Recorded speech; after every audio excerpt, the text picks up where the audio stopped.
bien le rappeler pour les gens qui n'étaient pas là, que lorsqu'on fait Me'ain Shalosh, donc je rappelle Me'ain Shalosh, c'est un peu le résumé de la Birkat Amazon, une fois qu'on a mangé une quantité requise de pâtisserie ou de produits à base des 5 fruits d'Israël, qui sont les olives, les dattes, les raisins, les figues, les grenades, au moins 28 grammes en 4 minutes, on fait une bénédiction à Alona qui s'appelle Me'ain Shalosh. Donc il y a Baruch Ata Hashem, Ala Mihya Vel Kalkala, un texte, et après on dit Ala Mihya Vel Kalkala, si c'est du mésonote, on va dire, mais si c'est du mésonote qui vient d'Israël, on dit Al Mihyata Vel Kalkalata. Si c'est pareil, un vin classique d'un n'importe quel pays du monde, c'est Al Pera Gefen.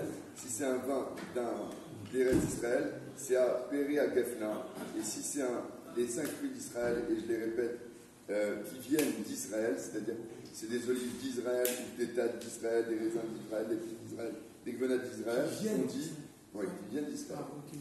On dit Al Perotea, et ensuite on répète ces mêmes phrases, Al Mihyata Al Kalkalata, Al Perigafnea et Al Perotea. Donc voilà, c'est pour préciser que quand vous avez mangé quelque chose qui vient d'Israël, il y a une définition particulière qui se fait, surtout dans le Me'ain Shalosh. Je voudrais aussi donner une perle à l'Afrique, mais ça vous devez le savoir. Si, par exemple, vous avez mangé un bonbon, et par réflexe vous avez dit Borepé Adama, eh bien c'est pas grave, vous n'avez pas besoin de refaire la bénédiction, parce que d'abord vous avez de quoi vous positionner, on va dire que le soupe vient de la betterave ou d'autres choses qui viennent d'Adama, mais c'est surtout que ça fait que brachot laquelle, c'est-à-dire qu'il ne faut pas donner des bénédictions en vain. Si vous l'avez fait, vous basez sur cette bénédiction pour vous acquitter. Bélo, monsieur.